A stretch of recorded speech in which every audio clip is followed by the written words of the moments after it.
to the International Media Corps this morning. We have done that quite regularly before, and I think it's quite useful for the journalists who stationed here in Taiwan. And I have full intention to continue these very good practices. And it's quite bad that we were interrupted by COVID. But since we are more or less getting used to the COVID situation, and therefore I would like to resume these regular briefings. And in addition to my briefings, we are also planning to invite other government ministries to join the briefings in the future, in the near future. I know many of you are interested not just in our foreign policy or in our diplomatic efforts. You might be interested in cross-strait relations, our economic development, our security situation, and etc. And I will try to make arrangement in order to serve better the journalists now stationed in Taiwan. Now we have quite a few international journalists in Taiwan right now. So providing services to the international journalists becomes our responsibility. And we'll be very happy to do this service for the international journalists here in Taiwan. And we will let you know ahead of time when the next press briefings will be and who will do the briefings, other than myself. I hope I can do it in the Ministry of Foreign Affairs and also bring in some other senior officials over here. And we'll let you know ahead of time concerning the timing, the topic, and the persons doing the press briefings. How's that? Sounds good, okay? I think we can start now. Even though I don't have a prepared statement, but I think you have been focusing on the cross-strait tension or Chinese military threat against Taiwan. And whatever topics related to this will be welcomed by me. And if the answers coming from me is out in the open, it'll be welcomed.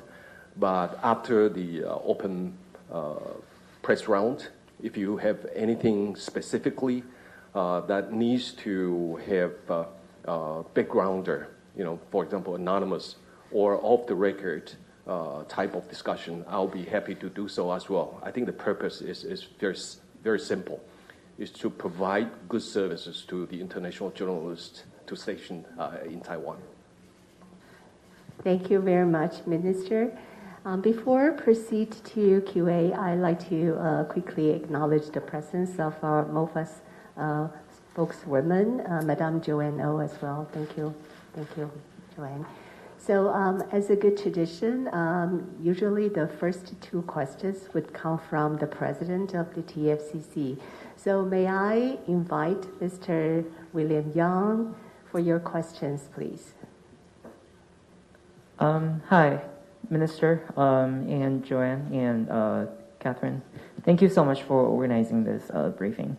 I guess I wanted to start out by basically asking the question that a lot of the international community has been focusing on, which is the rising Chinese military threat against Taiwan and the responding international support that has followed suit. We see in recent weeks that a lot of different countries' parliamentary delegations have expressed their interest of coming to Taiwan. But in your opinion, when China is trying to continue to warn these countries for the consequences of trying to come and visit Taiwan, how would Taiwan try to respond to these show of goodwill? Because we know that Taiwan always is kind of caught in a very difficult position whenever any international organization or delegation is hoping to come over here.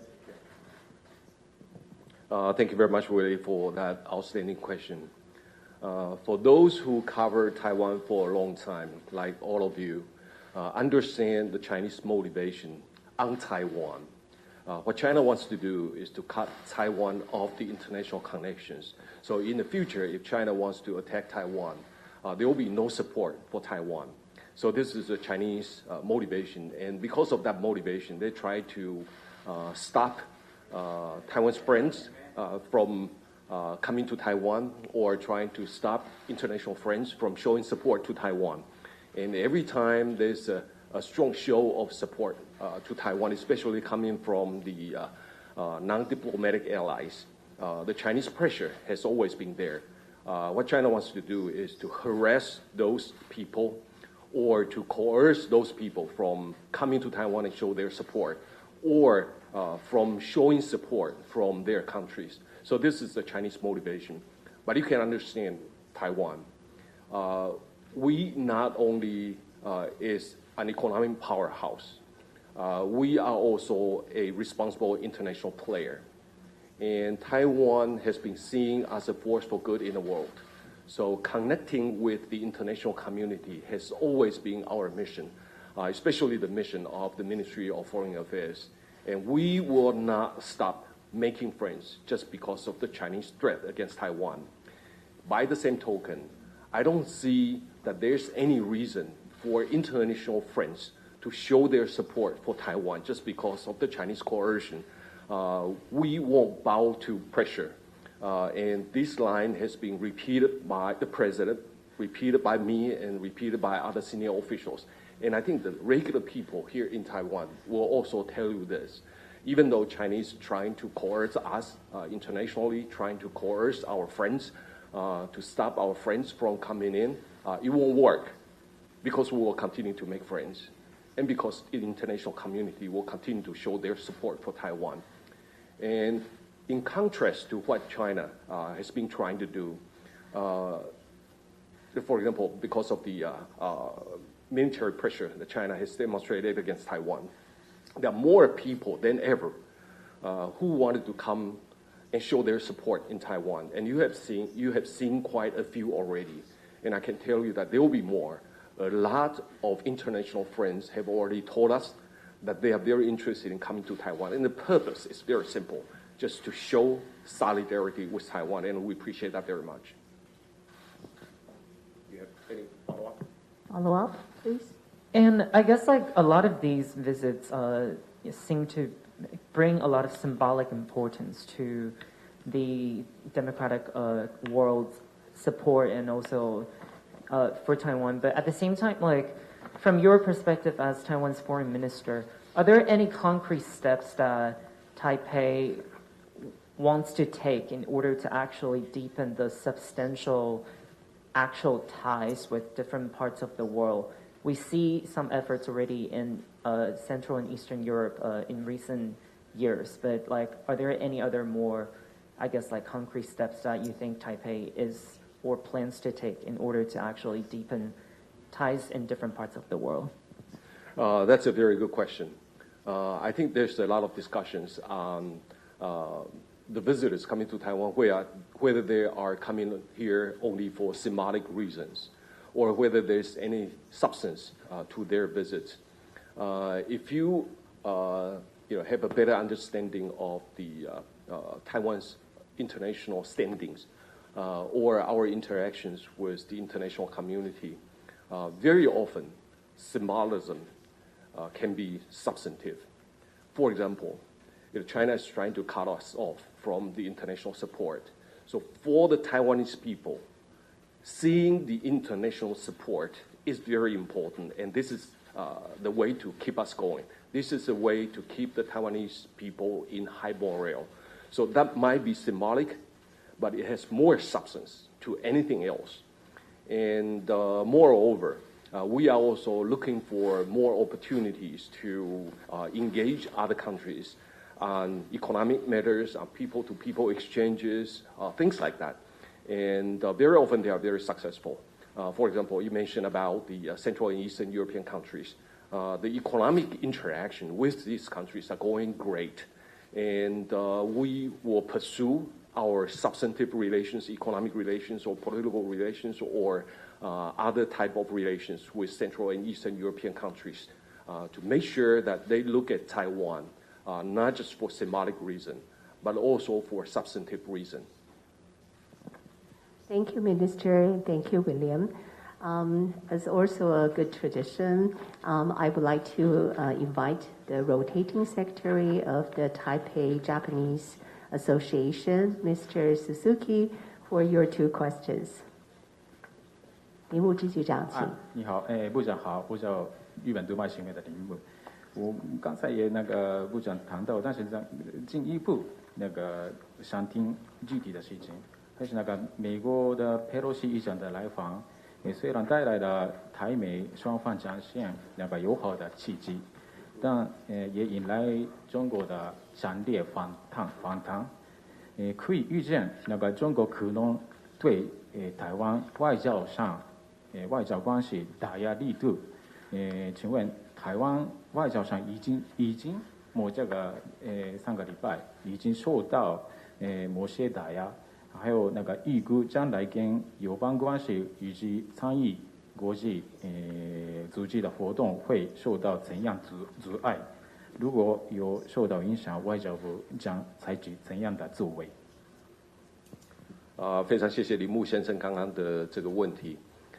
For those who don't understand Chinese, I think there's an interpreter doing the interpretation for you. But for the questions raised in Chinese, the custom over here is to answer in Chinese. 所以我就用中文来回答。我想刚刚提出来的这个问题的确是非常的重要。那如果说我们再回头一点点时间看佩洛西议长来台湾的这个事情的话。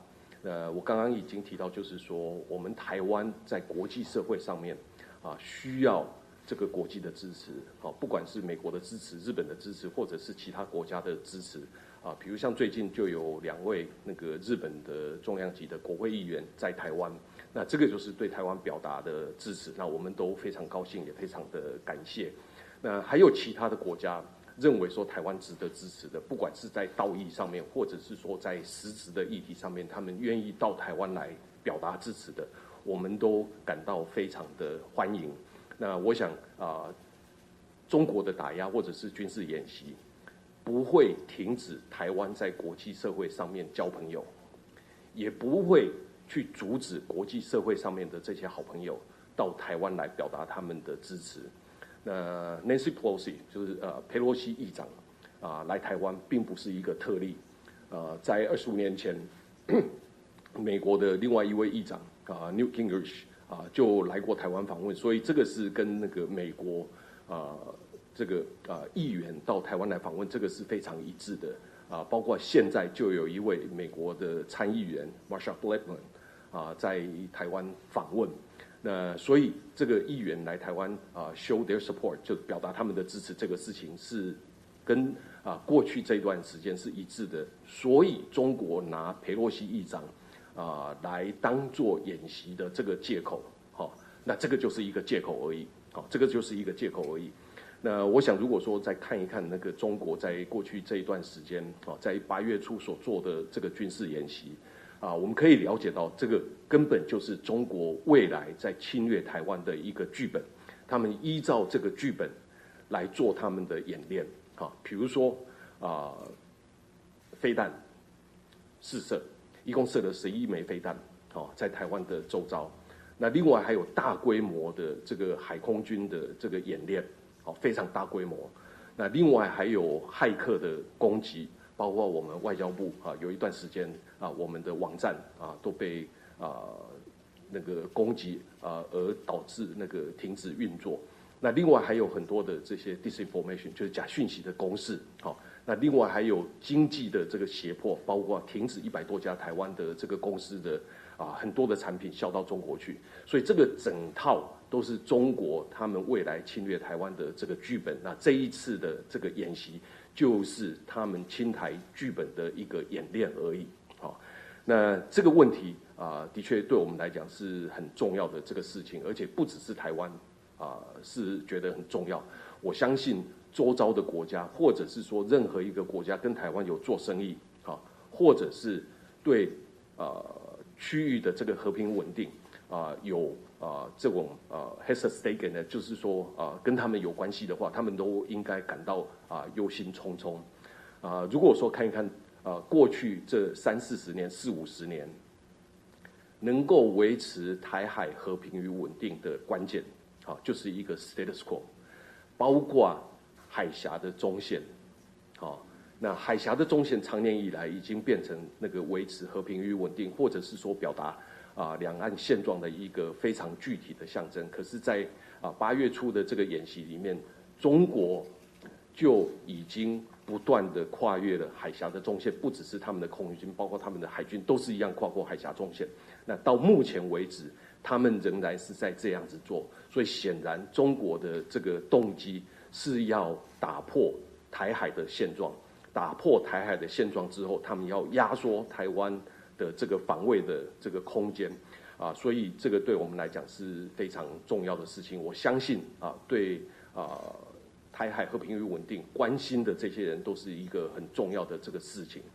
那另外，如果说我们看到中国的这个演习，在台海的周遭有设置了7个演习区，那这个7个演习区刚好是放在国际航空的非常重要的这个通路上面，而且有2个演习区刚好是在台湾的港口外面，那有1个演习区在高雄港外面，刚好是12海里，还不到12海里，所以显然中国的这个演习会影响到国际航空的安全，也会影响到国际贸易，所以这个是我们感到非常担心的。那我相信所有国家在这一个区域有做生意的都会感受到这个影响。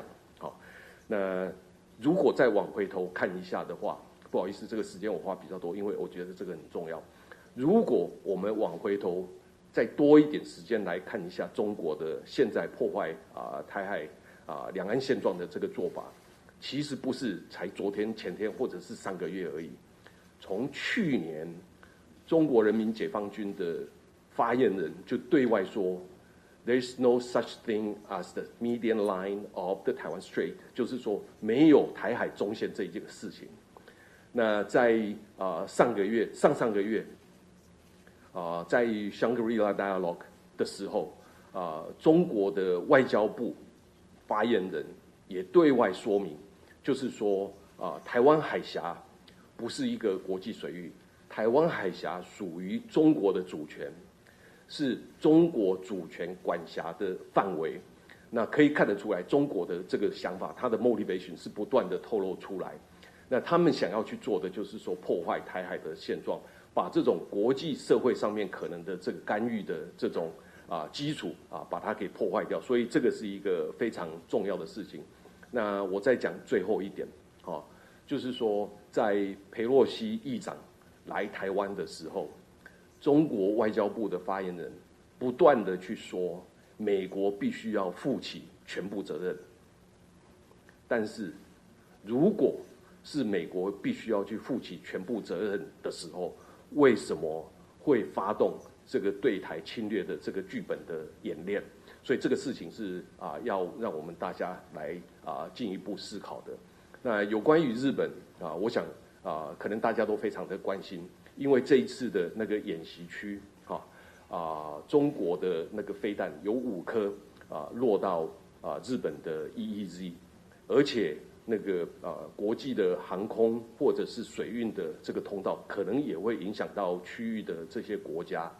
那如果说看看中国这一次的那个演习，他们的飞弹试射，或者是说他们的海空的演练，只要到台湾的那个东侧的话。那我想这个都是会影响到那个第一岛链的这个防卫。那在第一岛链上面，台湾跟日本是唇齿相依的，2个国家是连在一起的。那中国的这个演练就是要避免其他的国家来介入那个台湾跟中国之间的这种争执。那所以看得出来的话，就是说这一次中国的这个军事演习是安倍前首相所提出来的，台湾有事。就是日本有事，就是日美同盟有事的一个最佳的写照。那在这种情况之下，我相信大家都可以感受得到，就是说，在中国对台湾的这个威胁越来越严重的时候，相关的国家必须来共同讨论如何来定位什么叫做有事，那如何来相互帮忙。好，非常谢谢你的问题。谢谢部长。请问铃木支局长还有其他的问题吗？刚才部长谈到日本的安倍前首相的事情，因为我是日本的媒体，所以想问趁这个机会想问台日关系的事情嘛。安倍前首相7月份不幸离世，虽然有人担心台日沟通管道将不如过往顺畅，但是实际上有不少的日本人相当关心台湾，请教今后台湾将如何强化台日关系？部长对日本有什么期待呢？还有日本将在9月份举行安倍前首相的国葬，台湾将派谁出席参加？是否有和日方协调？谢谢。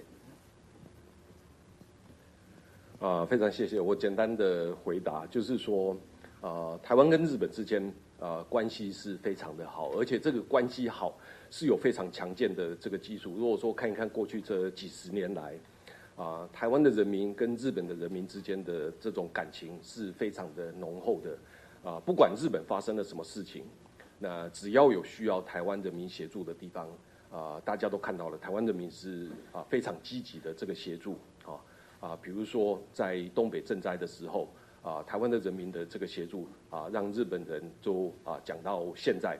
那同样的，我们台湾这边有任何需要协助的时候，那日本的人民、日本的政府都不吝提供很多的这些协助，不管是天然灾害，或者是说像去年的我们需要疫苗的时候，日本政府就提供了420万剂的AstraZeneca 的这个疫苗，这个都让台湾人民感受非常的强烈，就是日本就是一个好朋友。所以在这个非常强健的基础之上，我们台湾跟日本是沟通是非常顺畅的。我们在日本有非常多的朋友，那日本的这些重要的人物在台湾也非常多的朋友。那如果说需要沟通的话，永远都会有沟通的这个管道，那沟通的大门也都是敞开的。那有关于台日关系如何来强化的这个议题那我们也不断的公开来说明，有一些是不适合公开来讲的，但是能够公开说的就是说，我们台湾跟日本之间的确是一个享有共同价值的伙伴。那在经贸关系上面也是非常的密切。那人民跟人民之间的这种关系情感也都是非常的密切。在这个基础之上我们应该更加来讨论，看看如何有其他的这个方式来强化彼此的这个关系。那我相信，只要有这个意愿的话的确我们就可以来朝向这一方面来努力。那这个是我们努力的目标。我相信日本也有很多朋友也有这一个认知包括最近来台湾的这个谷物奎斯众议员，或者是牧原人众议员，他们也都有这个认知。那他们来台湾的时候跟我们讨论的也都非常的好，也都非常的深入。那安倍前首相对台湾非常的友好，那我们台湾的人民对于他的不幸过世是感到非常的不幸，也感到非常的不舍。但是安倍首相他的精神是会被台湾的人民和日本的人民所共同继承，所以他的精神还是会在。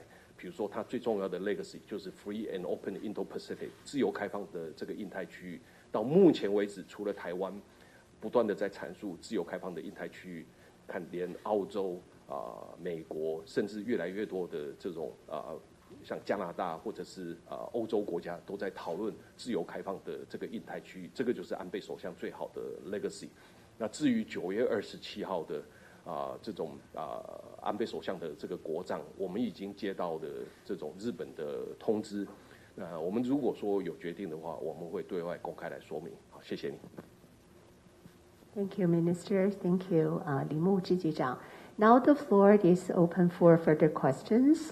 王若雨 from Wall Street Journal, please. Hello. Thanks for having us here. This is Joey Wang with the Wall Street Journal. We've seen actually quite a few, guests coming to Taiwan in the past couple of weeks, and I'm just wondering, what's the biggest challenge for you guys, have been? I mean, assuming you guys must have been exhausted, right? So that's my first question. And the second question is, would like to know, what's the Taiwan's biggest needs from the U.S. this day? Thank you. Thank you very much, Joy. For the first question, visitors coming to Taiwan is a joy, not just for the Ministry of Foreign Affairs, but also for the Taiwanese people. You can see from the reaction of the regular people, even regular people on the street, their reactions to Speaker Pelosi's visit to Taiwan. It's overwhelming. And also to the visitors from other countries, the people here in Taiwan enjoy those visits. It's a show of support. It shows that Taiwan is not dangling out there alone, dealing with that big bully across the Taiwan Strait. So the Ministry of Foreign Affairs will continue to work very hard to make sure that the visitors planning to come to Taiwan are welcomed. But of course, we have limited number of staff in the Ministry of Foreign Affairs, and I only have a limited appetite, and therefore entertaining or receiving all these important guests from the international community sometimes can be very demanding on our manpower. But no matter what, the Ministry of Foreign Affairs is very proud to be able to show to the Taiwanese people that we have supporters out there in the international community. And all these international community friends, they are not coerced by China. They still want to come and show their support to Taiwan. But whenever there are important visitors come to Taiwan, the Chinese reaction is always not very friendly. And under these kinds of circumstances, our Ministry of National Defense needs to work extra hard to make sure that our water and our airspace is safely defended. And we have demonstrated throughout all this period, including the exercises the Chinese conducted in the first week of August. We are absolutely determined to defend ourselves. And our Air Force, our Navy, and also our other service members are in high morale. And they understand their sacred mission of defending our country. And the people here in Taiwan also show that they are absolutely determined to defend themselves. And this is the way we try to show to the international community, also show to the Chinese that Taiwan or defending Taiwan is our responsibility. And we have the will and we have the determination to defend ourselves. And talk about the need from the United States. We are in constant discussions with the United States, and there's a lot we would need from the United States. And I'm sure the U.S. government understands it very well. For example, we need deeper economic relations between Taiwan and the United States. And there's already a trade initiative there's an initiative for the 21st century trade. And it's being under negotiations. And there's already a timetable, a roadmap to conclude the negotiations. And that is exactly what we need. And we will work very hard to make sure that the negotiations are concluded.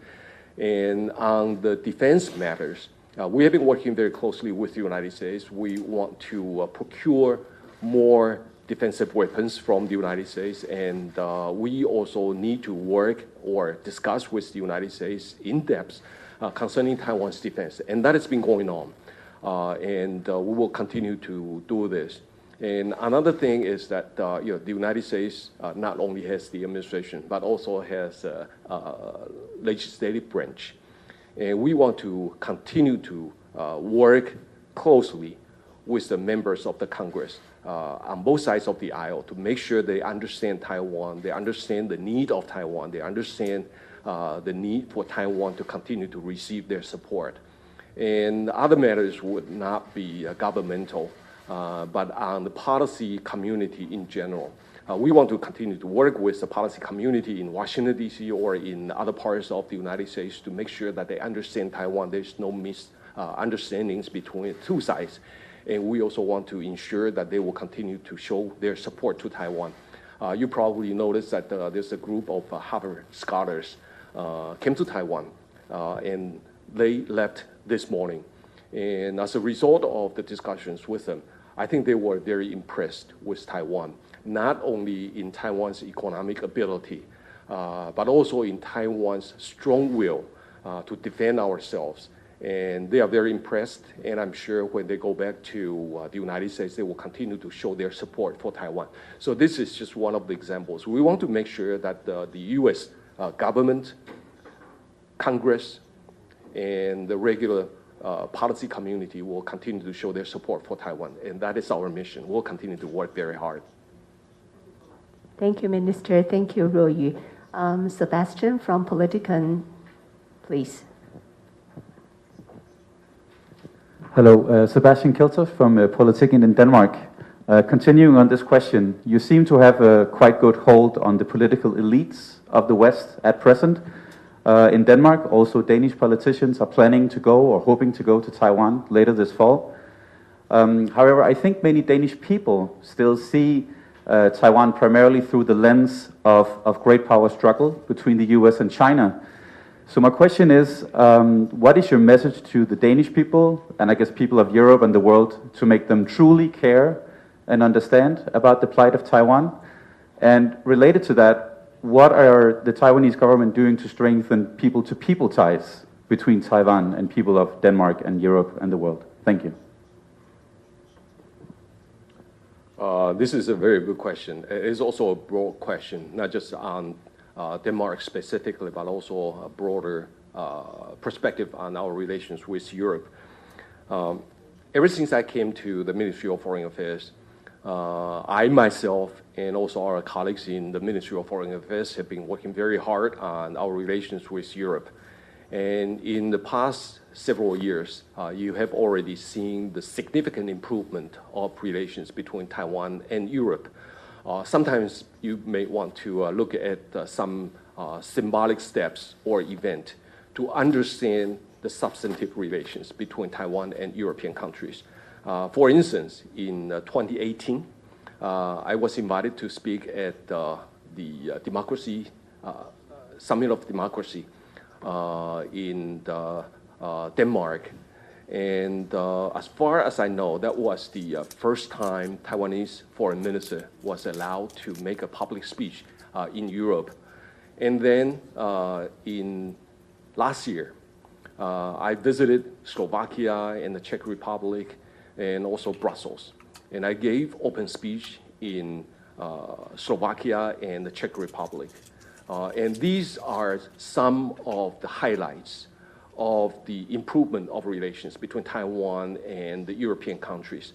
And beneath these symbolic events, you can see that there's a lot going on in between Taiwan and European countries. And that is the result of our hard effort. But it is also resulted from the natural affinity between Taiwan and Central and Eastern European countries. The Central and Eastern European countries, their elites or their scholars or regular people, they told me that they still remember the days they were under communism. And therefore, for those people, they understand how it was like to be under authoritarianism, to be under communist rule. And therefore, there is a natural sympathy for Taiwan that is harassed by communists across the Taiwan Strait. So it is easy for them to show support for Taiwan. And it is easy for them to make an extra effort to show their support for Taiwan. And in the course of the last couple of years, you saw President of the Czech Senate visited Taiwan. And you also saw delegations after delegations of the Slovakia came to Taiwan and want to strengthen relations with Taiwan. And it's not only the V4 countries, it's also the Baltic states. They are very willing to engage Taiwan. For instance, we have already received vice ministerial level delegations from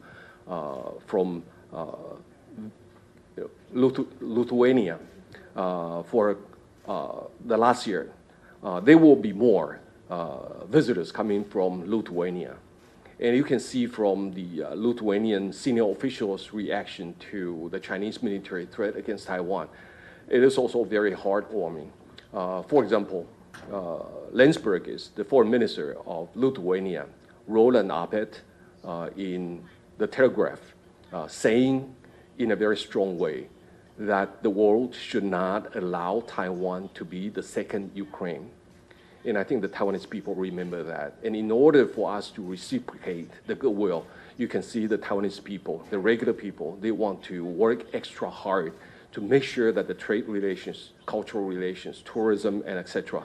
is strengthened because of these engagements. But of course, elite is always very important. And we will continue to invite elites, especially parliamentarians from the European countries, to be able to visit Taiwan. And that is a mission of the Ministry of Foreign Affairs. Thank you very much, Minister and Sebastian. Huizhong Wu from AP, please.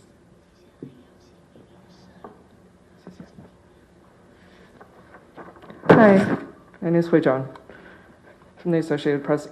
Minister Wu, a question for you about kind of your messaging abroad. I think your Twitter presence is very widely known, and I respect you for it.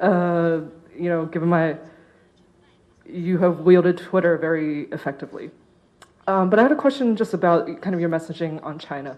You're known in Taiwan for having broken with tradition along the foreign ministry, for being very outspoken and loud, and sometimes to the point of especially pointing out China's authoritarianism and I guess its scope abroad. And recently you said in an interview with India Today, and I quote from just a tiny section, you said, "Look at Sri Lanka, how China has bring down Sri Lanka to its collapse." So the question is just kind of about, at this moment of great tension, right, between China, US, Taiwan, and when President Tsai very much pushes this agenda of, we are restrained. We definitely will not bow down, but we are restrained and we will not be provocative. Critics would arguably this is inflammatory language.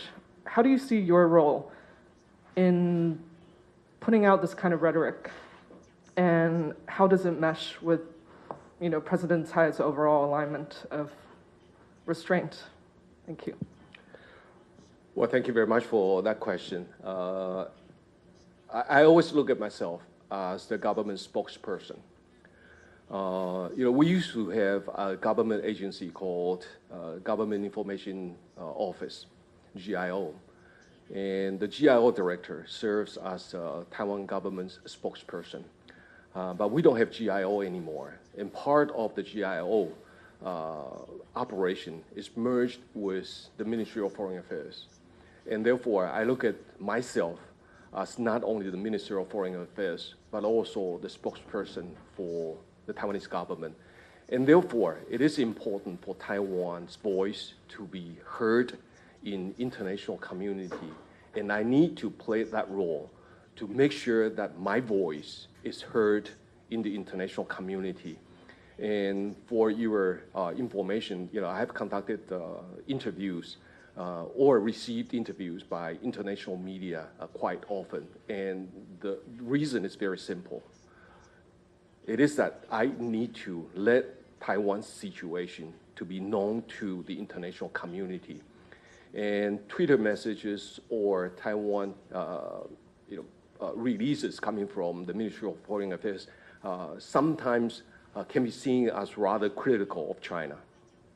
But if you look at my Twitter messages or the statement coming from the Ministry of Foreign Affairs, which are critical of China, they are responsive. They are the responses to the Chinese provocations. And these kinds of statements, we know where we need to stand for, where the limits are.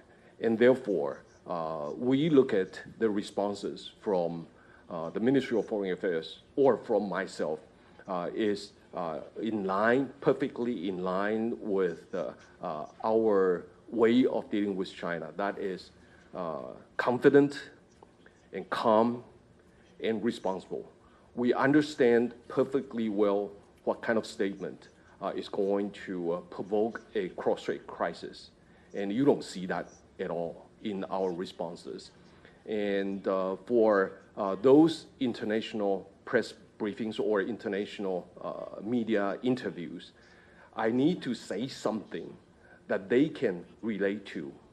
You know, in the case of Sri Lanka, it's sitting right next to India. And if I use Sri Lanka as an example, it's very easy for the Indian audience to understand the Chinese motivation. You know, I talk about this as well. You know, Chinese motivation is not limited to Taiwan. They have ambition over the East China Sea, South China Sea, even beyond the first island chain. They also set up strings of pearls in the Indian Ocean. That kind of a line has been repeated, and that is telling the truth about the Chinese motivation and the Chinese operation far beyond Taiwan. And for that matter, I would say I will continue to speak the truth. Thank you, Minister. Thank you, Hui Zhong. The next question would be from, how about Zhongen from New York Times? Hi, this is John from the New York Times. My first question is following what you said about Taiwan-Japan relationship.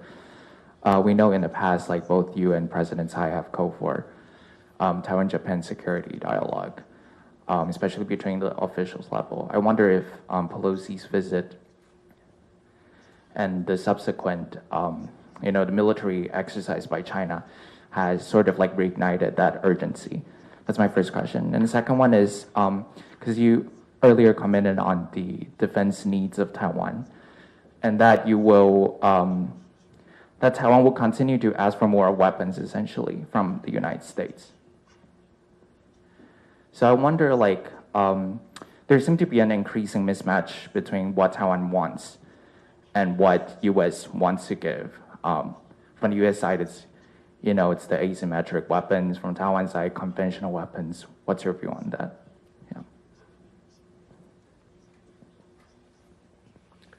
Yeah. Thank you very much for that question, John.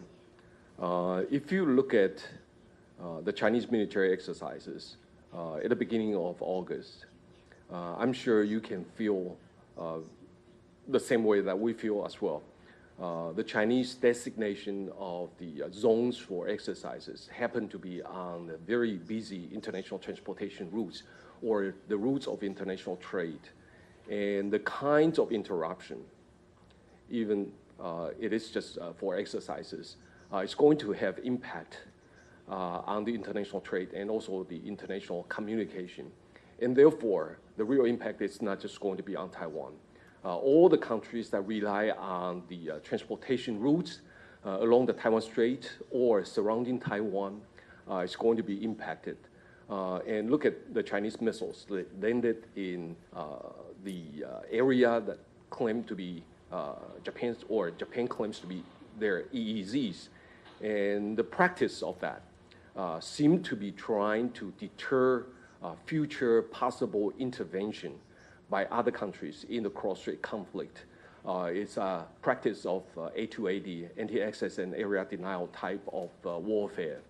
So you can see that the Chinese military exercises at the beginning of August, it's a threat not just to Taiwan, but also to regional members. And under these kinds of circumstances, we need to think deeper on how we can work together. And sometimes it's hard for me to speak out in open on those security matters in between Taiwan and Japan. But I can tell you that this is a thing that we care quite a lot about. You probably have heard repeatedly from the Japanese politicians or from the former Prime Minister of Japan, Mr. Abe. He said that if there's any crisis over Taiwan, it's going to be a crisis for Japan. It's going to be a crisis for U.S.-Japan alliance relationship.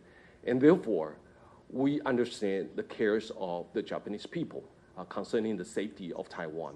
And we will continue to work very hard in that regard to make sure that the security relations between Taiwan and Japan is good. I would also like to point out that the Japanese government's position with regard to Taiwan has been very consistent. They talk about Taiwan as an important partner, sharing values and interests. And you can see that is a solid foundation for the bilateral relations to move further. And beyond the traditional security relations, I don't know whether you noticed that we have a mechanism, it's called GCTF, Global Cooperation and Training Framework. And under GCTF, we discuss a lot of issues that are non-traditional, but they are security. For example, cyber attacks or disinformation, maritime safety, energy security, and etc. These are non-traditional security matters, probably just as important as traditional security matters. And under GCTF, Japan has already become a co-organizer of the event. And therefore, on these non-traditional matters, Taiwan and Japan have been working very closely with each other. And this is a very good foundation for us to move further. Thank you, Minister. Thank you, John. Second part to the question of Taiwan's needs for the U.S. In providing arms. You know, I happen to have the TRA with me, just one phrase. And you can see that the responsibility under, or the requirement of the U.S. government under the Taiwan Relations Act is Section 2, clause, the 5th clause, to provide Taiwan with arms of a defensive character. And therefore, under TRA, the United States is highly committed to the defense relations with Taiwan. And we have been discussing with each other on how we should procure arms from the United States, or what kind of arms the United States is going to provide to Taiwan. That kind of discussion has never stopped. And I would like to say that we really appreciate the U.S. commitment in line with the Taiwan Relations Act. And for the details of discussions on the arms procurement, is not appropriate for me to discuss out in open, not just because I'm the Minister of Foreign Affairs, not Minister of National Defense, but the reality that the substantive engagement between Taiwan government officials and the U.S. government officials, you know, we meet from time to time, but for the content, where we did it, when we did it, we never talk about it openly. Thank you, Minister. Thank you, John. The next question, Will Ripley from CNN. Thank you. Do you worry that United States lawmakers who might lack some of the knowledge of the nuance of statements, as you mentioned, that would infuriate or cause some sort of a cross-strait crisis, do you worry that some of the lawmakers visiting might inadvertently make a statement that could ignite a crisis? And do you feel that the U.S. might also be changing the status quo with the billions of dollars in unprecedented levels of weapons sales, and also the increasingly high-level visits? Are both sides actually changing the status quo, as opposed to just China? For the first part of your question, Will, is whether we are concerned about the lawmakers coming from the United States that would make a statement or do something that would cause cross-strait tension. If you look at the track record of streams of American visitors, congressional visitors coming to Taiwan, I don't see that. What I see is a very firm support coming from the Capitol Hill of the United States. They want to come to Taiwan and show their support. And indeed, they were here in Taiwan, and they show their support to Taiwan. They want to show, not just for symbolic reasons or symbolic gestures, they also try to discuss with us to see what kind of legislations are needed for them to be able to adopt, so that Taiwan's position can be further strengthened. So that is what I see. And therefore, we'll continue to welcome the U.S. lawmakers to visit Taiwan to show their support and discuss with us on what kind of matters that will be substantively helpful to Taiwan. So I don't see any problem in that regard. And the second question with regard to the status quo, I think we need to discuss a little bit about what the status quo is. The status quo is that Taiwan and the People's Republic of China have no jurisdiction over each other. We are run by ourselves. We have a president that is publicly and democratically elected. We have a parliament that is also publicly and democratically elected. We have a military to defend ourselves. And we have a Ministry of Foreign Affairs to issue visa and passport. And the Taiwanese government exercises exclusive jurisdiction over the territory under our control. And the PRC government has never, for any single day, has any jurisdiction over Taiwan. And that is the status quo. No matter how much China is trying to claim that Taiwan is part of the PRC, it is not in line with the reality on the ground. Taiwan, the reality is that Taiwan is run by itself. Taiwan is substantively existing in the international community, and we are capable of engaging relations with other countries. And therefore, for Taiwan to acquire sufficient amount of defensive articles from the United States or from other countries, that has become part of this Taiwan's existence. And we have been discussing with the United States or other countries for that matter. And it has nothing to do with whether the status quo is violated or not. But in contrast, what you see from the Chinese actions, especially after the beginning of August, they started doing the exercises along the Taiwan Strait or around Taiwan. What they tried to do is to stop the Taiwan Strait from becoming international water or from being an international water. And that kind of exercises is a trampoline on the status quo. And as I said at the beginning, the medium line of the Taiwan Strait is a high symbol of the cross-strait status quo. And the Chinese government not only claimed that there's no such thing as a medium line of the Taiwan Strait, they continue to send their jet fighters to cross the medium line of the Taiwan Strait. And that is the breaking of the status quo.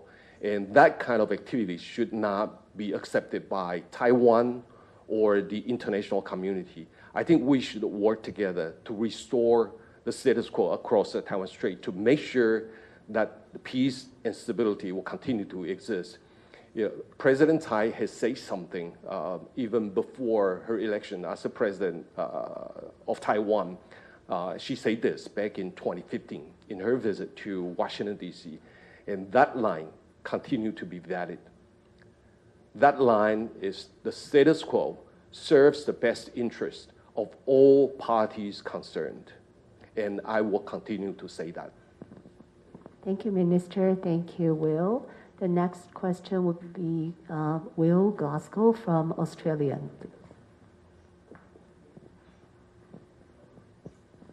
Thanks so much. And great news to hear there'll be more briefings from other ministries. I think that's a terrific idea, so great job.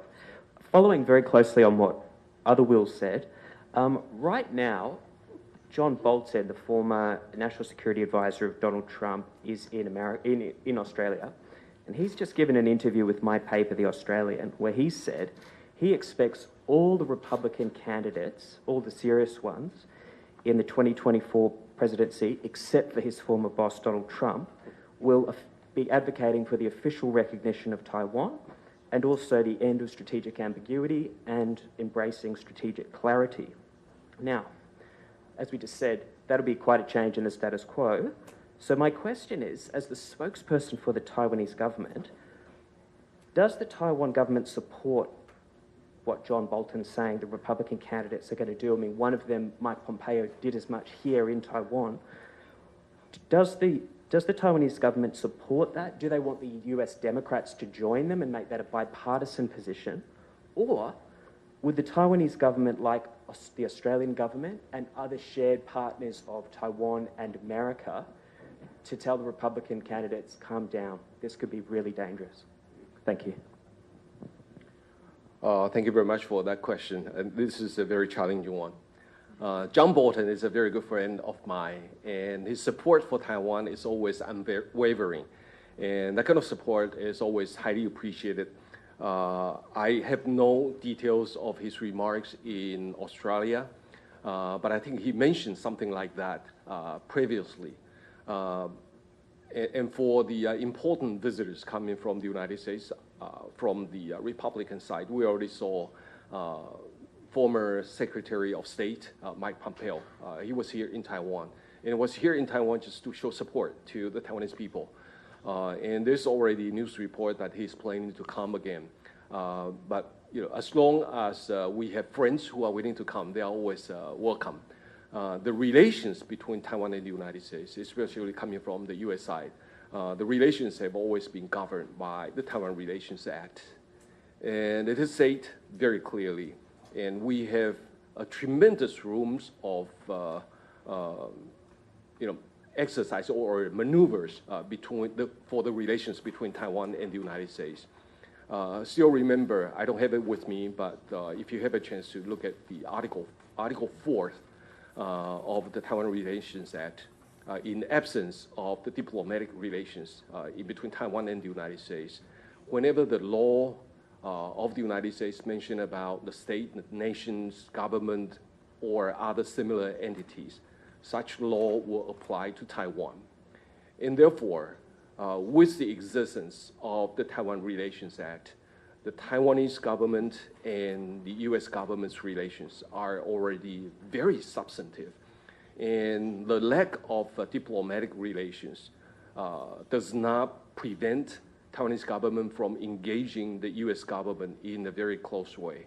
And as far as I can tell, I can tell you very frankly that the communication or engagement between the two governments had already been very close. And as far as I can see, it would only be closer than before.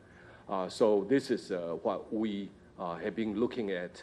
But for the U.S. Domestic policy debate, that is something that we don't want to get into. We have friends from the Republicans, and we also have good friends from the Democratic side. And what they have debated on is always trying to show their support for Taiwan, or to show more support for Taiwan. And we fully respect what they have been saying. But what they try to show, their support to Taiwan, is highly appreciated. By the same token, for the Australian government who want to engage with Taiwan substantially, I think they have been doing that.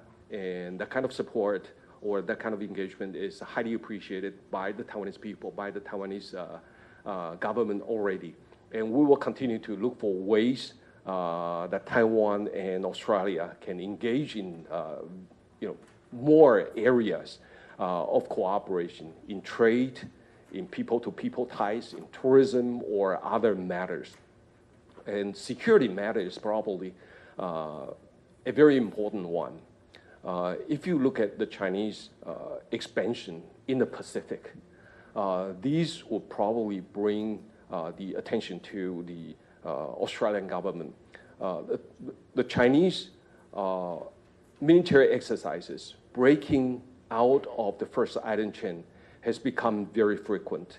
And sometimes their military exercises have gone to the central part of the Pacific. And they grabbed two of our diplomatic allies back in 2019, the Solomon Islands and Kiribati. And look at what China has been trying to do in the Solomon Islands. They signed a security agreement with the Solomon Islands.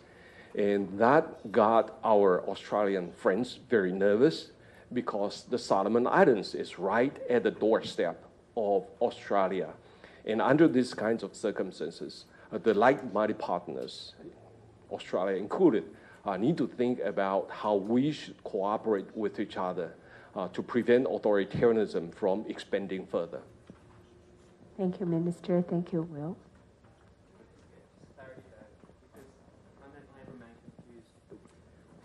The Australian government and the Australian people really want to help. There's huge support you see in surveys for how to help Taiwan, but there is confusion about what is helpful. And so there are people who are very expert in Taiwan in Australia who think that those comments by John Bolton are really unhelpful. And like Will Ripley was saying, there's comments from less experienced people that seem to be very destabilizing. But these aren't inexperienced people. These are people who very much understand the situation, saying the US wants to move towards that policy. So for my Australian audience, what does Taiwan want? Does Taiwan encourage that? Does it want that to happen? Or is it right that people in Australia who are expert on Taiwan are concerned about it? Let me try to mention again about our position. We try not to engage in debates in the internal or domestic debate in the United States or in Australia. That's not our role. Our purpose is just trying to improve relations, and based upon the current situation, the areas of cooperation is something that we will work very hard on. And therefore, that is our position. But with regard to Australia, what kind of help is going to be helpful to Taiwan? I think that's more than clear. We have already seen the Australians show interest to Taiwan. The Australian journals, they are all very eager, the Australian included. They are very eager to speak with me, just to hear Taiwan's side story. And there's also Australian decision makers who want to speak about Taiwan, especially Taiwan's international participation. And they want to caution the United States, they want to caution China on destabilizing the area or threaten a democratic Taiwan. And all these kinds of efforts are appreciated. But when it comes to the defense of Taiwan, that is what I have repeated again and again, and I will do it again. The defense of Taiwan is our own responsibility. And if we are not determined to defend ourselves, we don't have any right to ask others to help Taiwan. And under the current circumstances, we have already shown a tremendous degree of our determination to defend ourselves. And what we need from the international community is to continue to speak out in support of Taiwan. For example, to speak out in support of Taiwan's international participation. The international space is a very important issue for Taiwan. So for the Australian government to continue to speak out the importance of Taiwan's participation in organizations such as WHO is highly appreciated. And we also appreciate the fact that the Australian government continue to speak on the peace and stability issue of the Taiwan Strait with other governments, for example, the United States, Japan, European countries, and etc. And that kind of statement in cautioning China for coercing Taiwan is also very important for the Taiwanese people. And let me just say one more thing, and I will stop on Australia. That is the natural affinity in between Taiwan and Australia. We both democracies, and we both love freedoms. And therefore, when we see that Australia is coerced economically by China, there's a reaction coming from Taiwan. And the reality is that the Taiwanese people will show the kinds of solidarity with Australia by buying Australian products. And it's the same with Lithuania, with the Czech Republic, and etc. And tell you a little bit a story about the Ministry of Foreign Affairs. I'm not trying to be unfair to other countries, but ever since China banned Australian red wines, we have been serving Australian red wine in the Ministry of Foreign Affairs. We think it is the right thing to do. We think it's a show of solidarity, and we think it's an important gesture to show to the Australians that we care about the situation they are in. And because of this, we want a lot of friendship, even though we are not asking for any kind of a return, but we want a lot of friendship coming from Australia. Thank you, Minister. Thank you, Will. Catherine Hill from Financial Times. Thank you for taking my question. There's been a lot of analysis of what China is actually, or how China is actually trying to achieve their goals through the recent military action. And you've said it's an attempt to change the status quo. You also referenced the Chinese statements that the Taiwan Strait is not international waters. Now, if this were happening around any other country, I guess one of the tools of choice to push back would be international law. You can use, for example, the UNCLOS to argue that China violated that with the setting of the closure zones. And I noticed that the Minister of National Defense actually tried to do exactly that. During the exercises, they brought out an official with their legal department and referred to the UN Charter and to UNCLOS and said that there were Chinese violations. Now, but we're in a situation where the large majority of countries do not recognize Taiwan's statehood.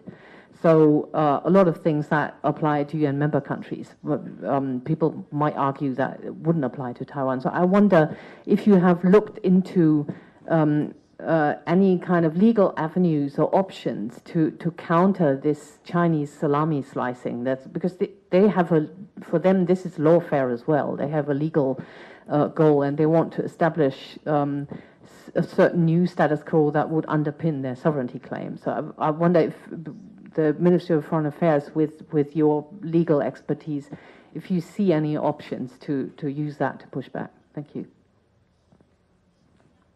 Well, thank you very much, Catherine, for that question.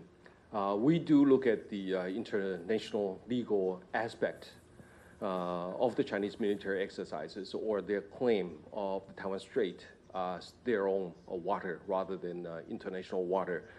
And if you remember the statement I made in the international press conference the other day, we spoke about the Chinese actions and the designation of the zones for exercises is violated, it seriously violated all the rights that we enjoy under the international law.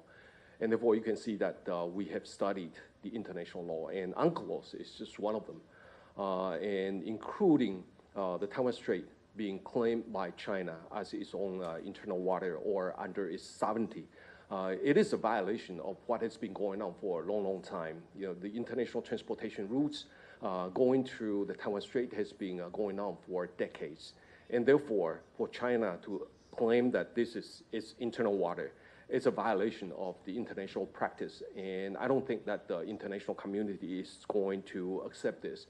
And we also see the Chinese are using the UN General Assembly Resolution 2758 as a legal basis to claim that Taiwan is their internal matters, and therefore any other country that wants to speak on the issue of Taiwan or peace and stability across the Taiwan Strait is a violation of China's internal matters. And therefore, this is an issue we are also trying to raise the awareness that China has been over-interpreting the resolution 2758. And you can be assured that the legal aspect of the Chinese military exercises or their claims of the Taiwan Strait or designation of the exercises zones are all being under serious study. But most important of all, it is the status quo. The status quo, as I said a little bit earlier, serves the best interest of all parties concerned. And the status quo is able to keep the peace and stability across the Taiwan Strait for decades. And violating the status quo can be dangerous for the region.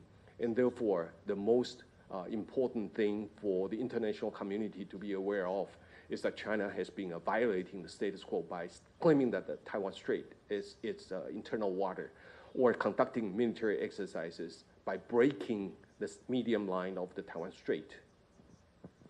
Thank you, Minister. Thank you, Catherine. Some more questions. This Korean daily, Elda, please, Elda Ling. Thank you for taking my question. Mr. Minister, I would like to know what would Taiwan do to enhance the ties with South Korea to help ease geopolitical tensions? What areas do you see opportunities for cooperation other than both competition in many ways, such as baseball games? Thank you. Well, I think it's already over 11, so I'll answer this question and come to this side because I saw a lot of hands keep raising. So and you will have the last one. About Taiwan-South Korea relations, it's been very good people-to-people relations. Before the pandemic, there's a lot of Koreans who want to come to Taiwan and enjoy the natural beauty or to do the sightseeing, to engage with the Taiwanese young people, and etc. And it is the same coming from Taiwan side. There's so many people coming from Taiwan who want to visit Korea because they are fascinated by the Korean culture, dramas, and also their music, and etc. So that kind of exchanges between Taiwan and Korea paved a very solid foundation for the two sides to continue to move forward. And for the Korean politicians, especially coming from the Korean parliament, there are quite a few of them that are very supportive of Taiwan, and they are more than welcome to take an opportunity to come and see us and discuss in more details on how we can move further in the bilateral relations. But we also understand where the Korean government is when it comes to China. They do a lot of business with China, and therefore, when it comes to Taiwan, they're always very cautious. We can understand that, but that should not prevent the Korean government from engaging Taiwanese government more, and we have the full intention to engage more with the Korean government, either on trade issues or security issues or on other matters that are mutually beneficial. Thank you, Minister, and thank you, Adam. The last question will be from De Tongshe Yizi. Thank you, Minister. I just have a quick question. You just mentioned Europe, and I wonder if you want Germany as a major European power to take the lead in the EU to get more recognition and international living space for Taiwan. Thank you. International space for Taiwan. I thought it was baseball league. Well, thank you very much for that question. As I said a little bit earlier, we focus on our relation with Central and Eastern European countries as well as Northern European countries. The trade relations between Taiwan and those countries are going very well, and the political relations are also going very well. As I say, I was able to go to Copenhagen, go to Bratislava, and also Prague for open events, and there are several other capitals that I can also visit, and this is something that I don't see in the other parts of the world. So we'll continue to explore possibilities of our relations, more substantive relations with Central and Eastern European countries, and this is our primary focus in the Ministry of Foreign Affairs. But that doesn't mean that we don't care about Taiwan-Germany relations or Taiwan-France relations. On the contrary, we think the relations with Germany or with France are also very important. And the substantive relations between Taiwan and these two traditional powers in Europe have gone very well already. Look at the type of exchanges between Taiwan and those countries. They are already being very good. Look at trade and investment. It's very substantial.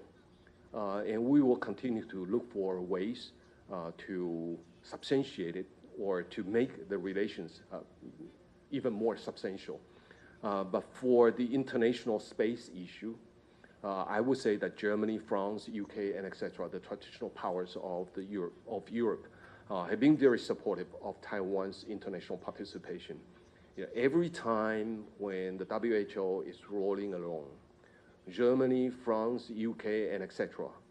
have always been on the forefront in supporting Taiwan's participation in the World Health Organization. And look at their statement. They're coming from higher and higher level officials.